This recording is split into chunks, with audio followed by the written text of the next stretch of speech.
மாண்புமிகு நீதித்துறை அமைச்சர் அவர்கள். மாண்புமிகு நீதித்துறை அமைச்சர். மாண்புமிகு பேரவைத் தலைவர் அவர்களே, ஆக்சுவலாக அது ஹையர் எஜுகேஷன் சப்ஜெக்ட் அவர்கிட்ட பேசலாம்னு நினைக்கிறேன். Senior most minister. ஆக்சுவலாக மினிஸ்டர் தான் பேசணும். குவான்டிட்டியா குவாலிட்டியான்னு ஒரு கொஸ்டின் ரைஸ் ஆகுது. எவ்வளோ குவான்டிட்டி, எவ்வளோ காலேஜஸ், எவ்வளோ ஸ்கூல்ஸ் கொண்டு வந்தோன்னு முக்கியம் இல்லை, குவாலிட்டி தான் ரொம்ப முக்கியம். ஆனரபிள் சீஃப் மினிஸ்டரோட ரிவ்யூ மீட்டிங்கில் ஆனரபிள் மினிஸ்டர் விஸ்வநாதன் சாரும் பார்ட்டிசிபேட் பண்ணாங்க. அப்போ டிஸ்கஷனில் வர பார்த்து எவ்வளோ காலேஜஸ், எவ்வளோ ஸ்கூல்ஸ்னு இருக்க பார்த்து ஒரு டிஸ்கஷன் வந்துச்சு. நம்மளும் ஒரு காலேஜ் நடத்தியிருக்கோம், நிறைய மினிஸ்டர்ஸ், ஃபார்மர் மினிஸ்டர்ஸ் இருக்காங்க, அவங்களும் காலேஜ் வச்சுருக்கிறாங்க. குவாலிட்டி எப்படி ரைஸ் பண்ணணும்னு அவங்களுக்கே தெரிஞ்சிருக்கும். அதில் பார்த்தீங்கன்னா சர்டிஃபிகேஷன் சொல்லுவாங்க. ஒரு இன்ஸ்டிடியூஷன்ஸ், ஆர்ட்ஸ் காலேஜஸ், இப்போ government arts colleges, government engineering colleges நிறைய இருக்குது இல்லைங்களா? அதில் எவ்வளோ சர்டிஃபிகேஷன் வாங்கியிருக்காங்கன்னு ஒரு லிஸ்ட் எடுத்தோம்னா கடந்த ஒரு 30-40 ஆண்டுகளாக ஒன்றுமே கிடையாது. ஒரு ஐஏஎஸ்ஓ சர்டிஃபிகேஷன் கூட வாங்கலை, ஒரு NAAC certification, national assessment accreditation கவுன்சில்னு சொல்லுவாங்க, அதுவும் வாங்கலை, ஒரு NBA அக்ரெடிடேஷனும் வாங்கலை, ஒரு A+ன்னுவாங்க, A++ன்னுவாங்க, B+ன்னுவாங்க, எந்த சர்டிஃபிகேஷனே வாங்காமல் இவ்வளோ வருஷம் நம்ம காலேஜஸ் ரன் பண்ணிட்டு இருந்தோம்னா அங்கேருந்து எப்படி குவாலிட்டி வரும்? ஒரு குவான்டிட்டி மட்டும் தான் வெளியே வரும்.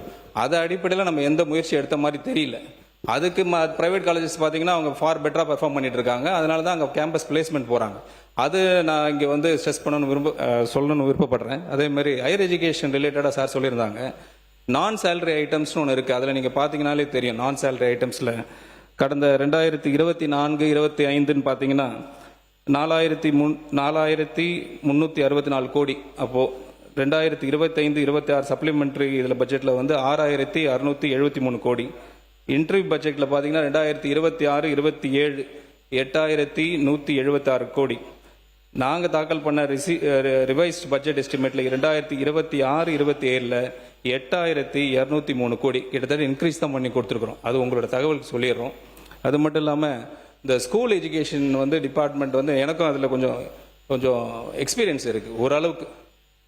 வேலு சார்லாம் இருக்காங்க, பெரிய எஜுகேஷனிஸ்ட் அவங்களாம்.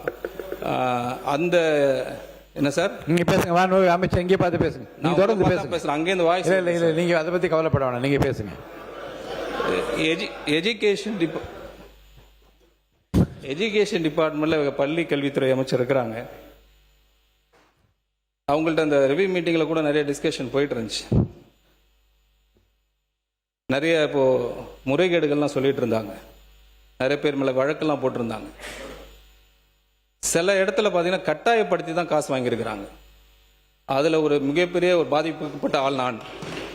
கட்டாயப்படுத்தி இது வந்து நிறைய இடத்துல வந்து நான் பதிவு பண்ண விரும்புகிறேன்.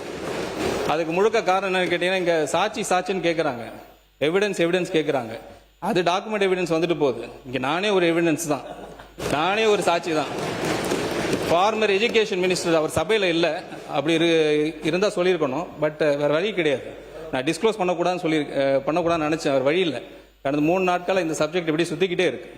இதுக்கு ஒரு முற்றுப்புள்ளி வச்சு ஆகணும். நாளைக்கு வேணால் அவங்க கேஸ் போட்டுக்கிட்டோம், டிஃபமேஷன் கேஸ் போட்டுக்கிட்டோம், இல்லை என்கொயரி போட்டு நானே வரேன், டைரெக்டாக வந்து அவரை ஃபேஸ் பண்ணலாம். எந்த இடத்துல, எந்த டி நகரில், எந்த இடத்துல, குளோபல் அப்படின்னு ஒரு இடத்துல எவ்வளோ அமௌண்ட்டு கொடுத்தோம் எல்லாம் நானே சொல்ல முடியும், எல்லாரையும் சொல்ல முடியும், கிளியராக அமௌண்ட் சொல்ல முடியும். இதுதான் சாட்சி. நான் சொல்லக்கூடாதுன்னு நினச்சிக்கிட்டு இருந்தேன் சார், நான் சொல்லக்கூடாதுன்னு நினச்சிக்கிட்டு இருந்தேன். வேற வழியே கிடையாது. ஒரு கட்டத்துக்கு அப்புறம் மைனாரிட்டி இன்ஸ்டிடியூஷனுக்கு எவ்வளோ அமௌண்ட் வாங்கினீங்க, இது எல்லாம் நானும் சொல்ல முடியும்.